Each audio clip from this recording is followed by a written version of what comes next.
आस्था संकट। गायत्री मंत्र हमारे साथ साथ। ओम भूर्भुवः स्वः तत्सवितुर्वरेण्यं भर्गो देवस्य धीमहि धियो यो नः प्रचोदयात्। इन दिनों देश में, दुनिया में चारों तरफ आस्था संकट ही एकमात्र दुख का कारण है। सचमुच भगवान की यह माया बहुत विचित्र है। यह भांति भांति से मनुष्य को नचाती है। इसके चक्र में पड़कर ही मनुष्य 84 लाख योनियों में भटकता है। हाँ, यदि मनुष्य को छोटी सी वस्तु से भी मोह हो जाए तो वह मुख्य लक्ष्य को भूलकर उसी में फंस जाता है ना। एक व्यक्ति बहुत अशांत रहता था मित्रों। उसने एक महात्मा जी से शांति पाने का मार्ग पूछा। महात्मा जी ने उसे गीता देकर कहा, तुम इसे पढ़ो, इससे मन को शांति मिलेगी। उसने गीता को ले लिया, उसकी पूजा रोली चावल से की, लाल कपड़े में लपेट दिया। चलो, सोचा कल से इसे पढ़ूंगा। सुबह उठकर देखा तो चूहों ने गीता को कई जगह से कुतर दिया। वह बहुत चिंतित हुआ। चूहों से बचाने का उपाय पूछा तो किसी ने कहा, एक बिल्ली पाल लो। उसने बिल्ली पाल ली। कुछ दिन तो बिल्ली ने चूहे पकड़े, फिर भूख से मरने लगी। एक व्यक्ति ने कहा, बिल्ली को तो दूध चाहिए भैया, एक गाय पाल लो। गाय की तलाश में वह व्यक्ति चला तो पड़ोस के एक दोस्त ने उसे राय दी कि मेरे मित्र की बहन शादी के योग्य है, वह शादी में गाय दान में देगा। तुम शादी कर लो, गाय भी मिलेगी और गाय की सेवा करने वाले भी मिलेगी। बस विवाह हो गया मित्रों। उसके 1 वर्ष बाद एक बेटा भी हो गया। संयोगवश वे पंडित जी से मिले जिन्होंने गीता दी थी। पूछने लगे, क्यों बेटा, गीता को पढ़ा, मन को शांति मिली या नहीं? यह सुनकर वह कहने लगा, पंडित जी, अभी तो बस 4 पाठ पढ़े हैं। पहला पाठ बिल्ली, दूसरा पाठ गाय, तीसरा पाठ पत्नी और चौथा पाठ बेटा, यानी कि 4 अध्याय। गीता को तो पढ़ने का तो समय ही नहीं मिला पंडित जी। कहने का तात्पर्य है मित्रों कि इस माया चक्र से निकलने के लिए सद्प्रज्ञा की जागरण की आवश्यकता है और इसके लिए भगवान की कृपा की आवश्यकता है। मित्रों, हमें समझदार बनने होंगे, विवेकवान बनने होंगे। गायत्री महाप्रज्ञा है, गायत्री कामधेनु है, गायत्री मंत्र पावरफुल है, कल्पवृक्ष है, कामधेनु है, लेकिन हम उसे पहचान नहीं सके कि इतना सुंदर पारस मणि हमारे देश में होते हुए भी हम अभागों ने इस मंत्र को उपेक्षित किया। मित्रों, यह गायत्री ब्रह्म विद्या है, यही कल्पवृक्ष है, यही कामधेनु है और यही पारस मणि है। स्वर्ग के देवता इसी का पेयपान करते हैं, इसी कल्प वृक्ष की छाया में बैठकर समस्त सुखों का उपभोग करते हैं तथा इसी पारस मणि के द्वारा अजस्त्र अनुदान पाते हैं। इसकी शरण में आने वाले का कभी विनाश नहीं होता। श्रोता साथियों, याद रखिए, यही ऋतंभरा अर्थात श्रेष्ठ बुद्धि का निर्माण कर मनुष्य को देवता बनाने वाली है। महर्षि वशिष्ठ ने इसी गायत्री रूपी कामधेनु को पाकर विश्वामित्र को पराजित किया था। विश्वामित्र राजा थे पहले।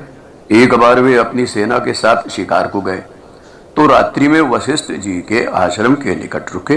वशिष्ठ जी ने सटरस व्यंजन से इनका सम्मान किया तो वे आश्चर्यचकित हो गए।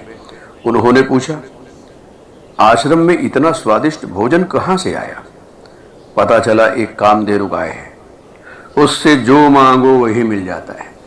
उन्होंने वशिष्ठ जी से गाय को मांगा। उनके मना करने पर उन्होंने जबरदस्ती गाय को ले जाना चाहा, तो कामधेनु ने अपने हुंकार से सैकड़ों सैनिक उत्पन्न कर दिए। विश्वामित्र की सेना पराजित होकर भाग गई। विश्वामित्र को बहुत आत्मग्लानि हुई। उन्होंने राजपाट छोड़कर मां गायत्री की साधना से ब्रह्मत्व को प्राप्त किया।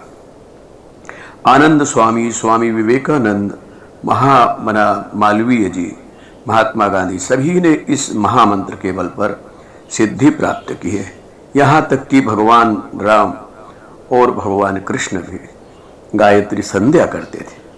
अतः देवर्षि को समझाते हुए भगवान विष्णु कहते हैं, हे ऋषिवर, तुम इस समय इस महाप्रज्ञा की उपासना, साधना और आराधना का संदेश जग को दो।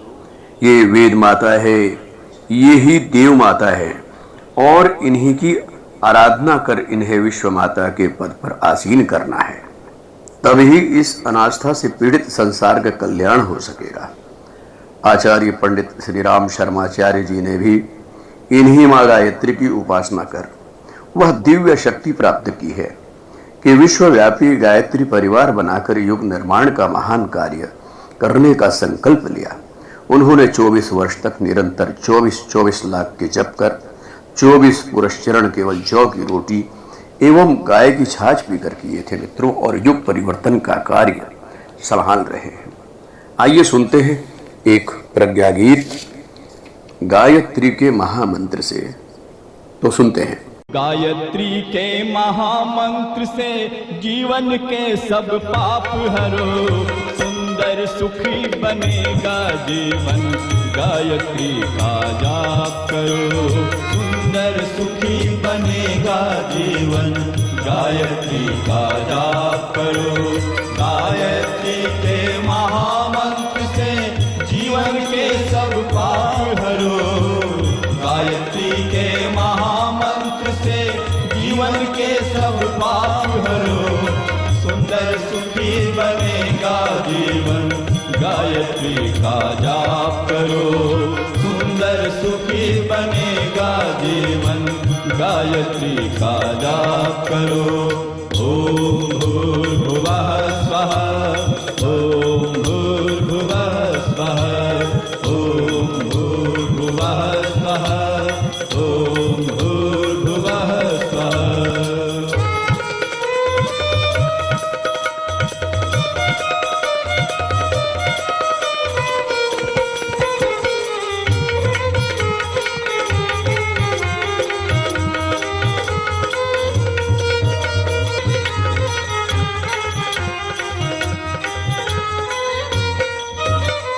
मंत्र है मंगलकारी, सद्बुद्धि बढ़ाने वाला।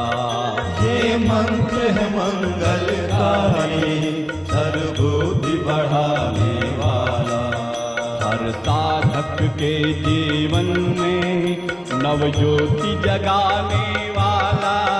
हर साधक के जीवन में नव ज्योति जगाने वाला।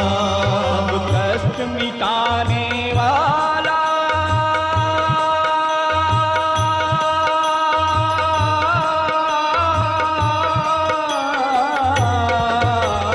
करो साधना तन से मन से, करो साधना तन से मन से, दूर सभी शंका करो। करो साधना तन से मन से, दूर सभी शंका करो। सुंदर सुखी बनेगा जीवन, गायत्री का जाप करो।